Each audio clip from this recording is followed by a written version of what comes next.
Filipina boxer nga si Marnel "Shark 2" Verano ning daog sa Women's International Boxing Association World Super Flyweight Competition nga gipahigayon sa Victoria, Australia.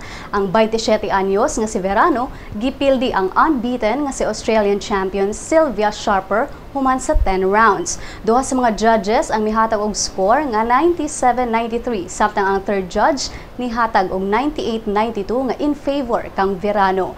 Si Verano mao ikaduha nga female boxer nga gikan dinhi sa Pilipinas. Ang unang Filipina WIBA title holder mao si Gretchen Abaniel taga Palawan kinsa ning pildi ni Nong Bualukpray Ari sa Thailand.